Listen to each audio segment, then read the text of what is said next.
right, Coach, if you don't mind, start us with an opening statement on 82-79 loss to Lander. Yeah, first I'd like to congratulate Lander.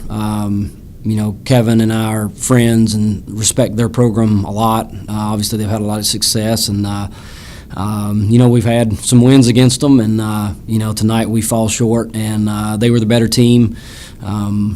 At times, it felt like they were really taking it to us. Obviously proud of our team for fighting back to get the game within a possession, but I do want to give them a lot of credit. He runs a first-class program, and their kids played well tonight, and they made some big shots, and that's what it's going to come down to. For our kids, I'm just as a coach, you want to protect them and you want to do what you can for them. I'm really frustrated with how the game was called. I know we're not supposed to do that stuff, but I don't think that our kids really adjusted to it very well. I mean, in one time out, I'm saying stuff to them that I shouldn't be saying stuff to them as a basketball coach about, you're not going to get a call. You're going to have to run somebody over to get anything called. And so very frustrated from that point. I look at the stats, and the stats don't add up to me. We shot a better field goal percentage, better three-point field goal percentage, out-rebound, out-offensive rebound, which is not typically something that we do. The assist-to-turnover ratio was not in our favor. They did a better job on that end. But then, we don't get to the free throw line as much, and there's a big discrepancy there. To some degree, we put them at the line there at the end a little bit, but credit goes to them. They won the game. But, I think my kids are hurting because we just I never got a lot of explanations on some of the stuff that I saw out there tonight. There were a lot of times in the game you guys pulled within one. I don't know the exact count, but you did it a lot. You had twice in the final minute of the game where you were able to pull within one. Right. Why were you unable to fully get over the hump?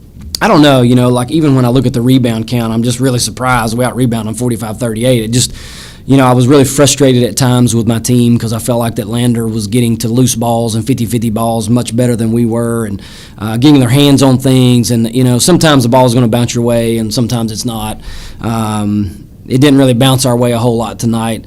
But that whole second half was very, very frustrating. And, to see them make that run at the end, Lander's a really good basketball team, and for them to be able to do that against that caliber of team, obviously the loss really hurts, but it makes me proud to be their coach that they didn't give up, and they fought as hard as they could through, circumstances that we can't control, and they got it back within a possession, and we even had a chance to tie it with not a 3 but a 2 there at the end. It's just unfortunate that both of the point guards that are seniors that we rely on very heavily unfortunately fouled out, and no fault to anyone. Had to get Abby in there. We had a play set up to hit a 3 and not a 2. We didn't expect Jessica Harris to miss 1 or 2 free throws, and so I think it caught us a little bit off guard, and unfortunately we had the backcourt violation. I think both coaches can look at foul situations. Jessica Harris had some foul trouble, and then also the fact that some people off the bench that you wouldn't expect, Weichel for you or Carter for them, were able to step up in this game. How proud of you are you of your group for what you were able to do despite some of the foul trouble, despite some of the whistles not going in your regard, despite the fact that you turned it over 16 times in the game, that you were still able to have a chance in the final minute to potentially come out with a win? Obviously we were getting it handed to us pretty good there in the first half, and just shooting awful from the field. And, Weichel comes in there and I think had the 3 big threes to get 9 points, and that really sparked our team. She's a senior, hasn't always played a lot. She's been injury-riddled for most of her career, and I felt very comfortable going to her as a senior in this type of moment, and I couldn't ask for anything more. She came up with a big rebound, she got a steal, she hit the big threes, it gave us a big spark there in the first half, and she was a big reason why we were able to get close enough or get within 3 at the break. And then in the second half, of course, she came in, and I had confidence in the player. She hit the 1 big 3. Very proud of her. She didn't sulk. She was right there for everybody, and we had talked about that. Obviously, Harris goes for 15, Bree goes for 20. Those 3 seniors really left. Obviously, they're not going to win, but there's only going to be one team that wins them all. There's only going to be one that leaves here this season that leaves as a winner.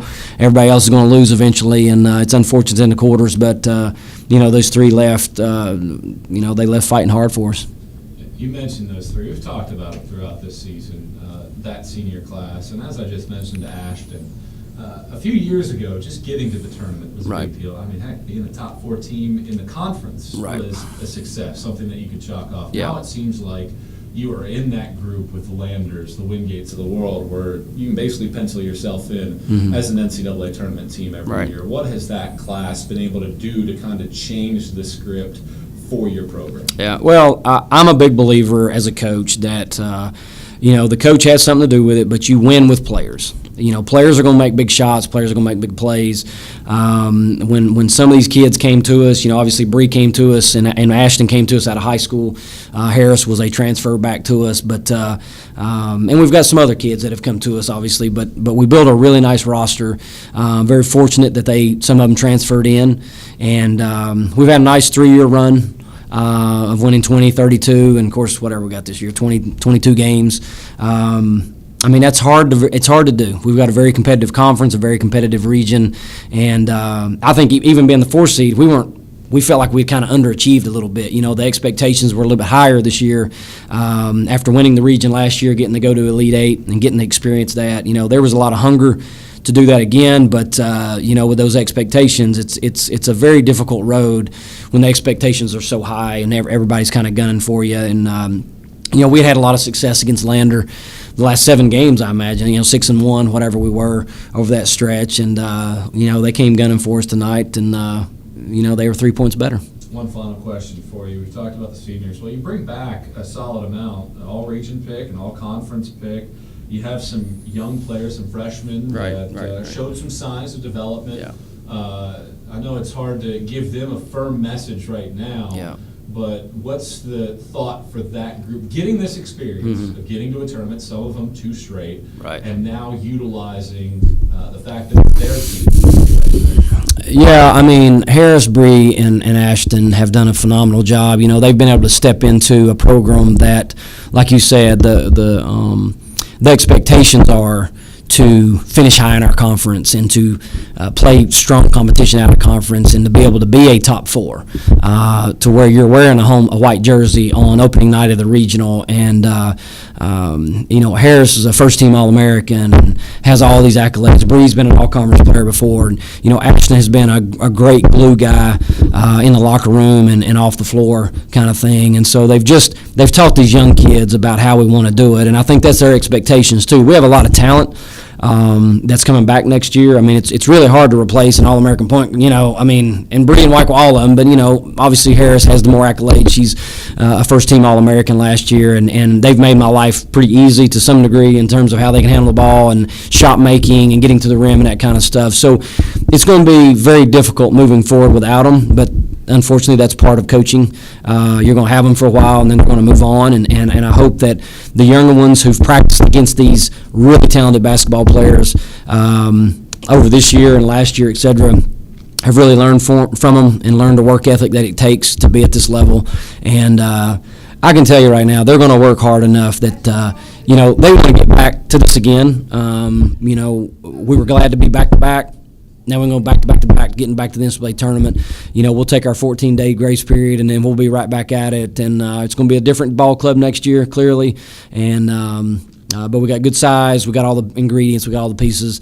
Hopefully we can just kind of mesh together, and we'll see how next year turns out without these really talented guards that we're losing.